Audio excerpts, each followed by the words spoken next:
Aku menikah karena harta. Assalamualaikum warahmatullahi wabarakatuh. Apa kabar Bunda? Semoga Allah selalu memberikan kebahagiaan.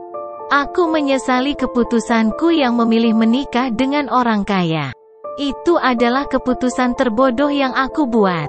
Waktu itu, aku dan kakakku dijodohkan dengan dua pria berbeda. Yang satunya orang kaya dan yang satunya orang biasa, bahkan profesinya hanya sebagai guru ngaji. Karena hal itu, aku lebih memilih pria kaya itu. Karena aku tak mau hidup susah. Padahal awalnya, yang akan dijodohkan dengan pria kaya itu adalah kakakku. Tapi aku meminta kepada kakakku, agar aku saja yang dijodohkan dengan pria kaya itu. Dan kakakku yang dijodohkan dengan pria biasa itu. Iya, kami bertukar perjodohan. Karena pikirku, aku akan bahagia dengan bergelimpangan harta. Akhirnya aku dan kakakku sama-sama menikah. Aku menikah dengan pesta mewah. Sedangkan kakakku hanya ijab kabul saja. Aku sangat bangga dan bahagia dengan pernikahanku. Aku memiliki semua apa yang aku inginkan. Rumah mewah, mobil dan bisa belanja setiap hari. Membeli apapun yang aku mau. Aku juga menjadi menantu kesayangan di keluarga suamiku. Aku sangat bangga dengan diriku dan semua yang aku punya. Aku merasa, akulah wanita yang paling beruntung sedunia. Punya suami kaya dan penyayang. Di awal menikah, semua terasa membahagiakan untukku. Tapi setelah beberapa bulan, semua berubah. Suamiku menunjukkan sifat aslinya. Dia ternyata bukan lelaki yang kuharapkan. Dia hanya menganggap aku sebagai pajangan. Aku memang memiliki segalanya, tapi aku tak mendapatkan cinta dari suamiku. Dia hanya menjadikanku istri yang dia beri segalanya, namun hanya untuk menjadi pemuas saja. Tidak mendapat cintanya.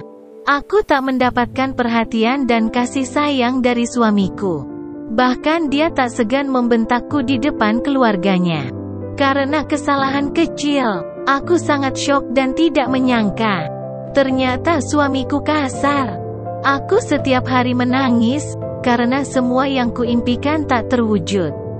Aku selalu berharap, punya suami kaya dan lembut denganku. Tapi ternyata, sebaliknya, harta yang aku punya tak bisa membuatku bahagia.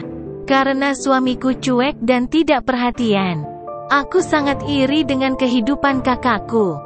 Dia terlihat bahagia meskipun hidup sederhana. Suaminya sangat lembut dan perhatian. Berbeda dengan suamiku yang gila kerja. Hanya sibuk mencari uang. Suamiku selalu sibuk dengan pekerjaannya. Dia menganggap aku tidak penting. Bahkan suamiku terang-terangan menggoda wanita lain di depanku. Alasannya, karena dia kaya. Bisa melakukan apa saja. Hatiku sangat sakit, mendapatkan perlakuan seperti itu dari suamiku. Dia menyiksa batinku setiap hari. Aku berusaha mengabaikan sakit hatiku dengan belanja. Tapi tetap saja masih sakit rasanya. Uang tak bisa membuat hatiku lebih baik. Di depan semua orang, aku memperlihatkan kemewahan yang aku punya. Agar mereka anggap aku bahagia menikah dengan suamiku. Tapi sesampainya di rumah, aku malah semakin sakit. Karena aku harus berpura-pura bahagia, padahal hatiku sangat terluka. Aku serasa tak sanggup bertahan di rumah tanggaku ini. Tapi aku malu pada semua orang, kalau mereka tahu aku tak bahagia. Aku takut mereka akan mengejekku. Ingin rasanya aku bertukar suami dengan kakakku. Tak apa sederhana, yang penting bahagia. Kalau aku tahu begini, tak mau aku bertukar perjodohan dengan kakakku. Aku sangat menyesal dengan pilihanku sendiri. Hidup mewah tapi penuh kepura-puraan. Mungkin ini karma untukku. Pagi itu tiba-tiba aku pusing dan mual. Aku segera periksa ke rumah sakit. Karena aku juga sudah telat datang bulan. Aku berharap, aku sedang hamil. Dan benar saja aku memang sedang hamil. Aku sangat bahagia dan segera ke kantor suamiku untuk memberitahu kehamilanku, tapi sampai sana aku sangat terkejut karena suamiku sedang bersama wanita lain. Sakit sekali hatiku melihat suamiku malah bersama wanita lain di kantornya. Bukannya meminta maaf, dia justru marah padaku kenapa harus datang ke kantornya. Ia beralasan kalau wanita itu adalah kliennya. Aku tidaklah bodoh, mana mungkin seorang klien bermesraan seperti itu. Sudah jelas, pasti wanita itu selingkuhan suamiku. Aku memberitahu kehamilanku, tapi suamiku terlihat biasa saja. Dia tidak terlihat bahagia dan langsung menyuruhku pulang. Aku tak menyangka kehamilanku tak membuat suamiku menjadi baik. Justru aku semakin stres dibuatnya. Kehamilanku sudah semakin besar, tapi suamiku masih tetap saja cuek dan acuh padaku. Tiba waktu aku melahirkan, dia tidak menemaniku sama sekali. Dia lebih memilih pekerjaannya. Tidak ada yang mengazani anakku waktu itu. Aku terpaksa meminta tolong pada perawat laki-laki untuk mengazankan anakku. Sedih sekali rasanya melahirkan tanpa didampingi suami. Hingga beberapa tahun kemudian suamiku masih tetap sama, bahkan dengan anaknya dia juga cuek. Dia masih tetap sibuk dengan pekerjaannya. Hingga aku sudah tak tahan lagi. Aku putuskan untuk bercerai. Aku tak sanggup bertahan namun aku selalu tersakiti. Tak kusangka, suamiku dengan mudah menceraikan aku dan tidak menganggapku berharga. Dia dengan sombongnya berkata, mudah mendapatkan wanita sepertiku. Menurut suami banyak wanita yang ingin menjadi istrinya.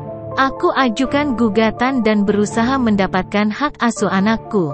Tapi sayangnya karena aku tidak bekerja, hak asuh anak jatuh ke tangan suamiku. Mantan suamiku semakin merasa menang.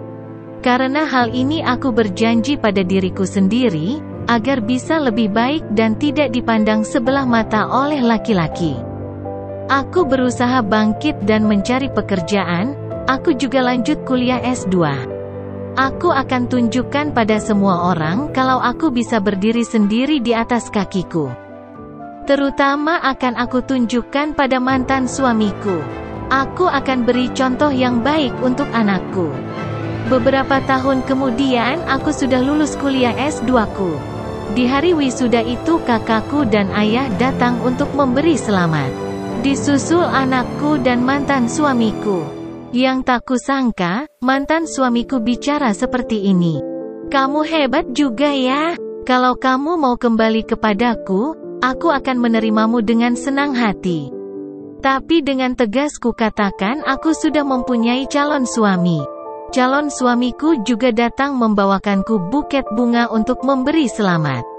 Untuk tawaranmu, tadi sudah jelaskan Mas jawabannya. Aku segera berlalu meninggalkan mantan suamiku, untuk menyusul keluargaku dan anakku yang sedang menungguku di taman untuk berfoto. Begitulah kisahku, pesanku untuk kalian semua. Jangan pernah menikah karena melihat harta. Karena harta tak menjamin kebahagiaan. Terima kasih yang sudah menonton. Semoga kalian selalu diberikan kesehatan. Jangan lupa subscribe ya. Wassalamualaikum warahmatullahi wabarakatuh.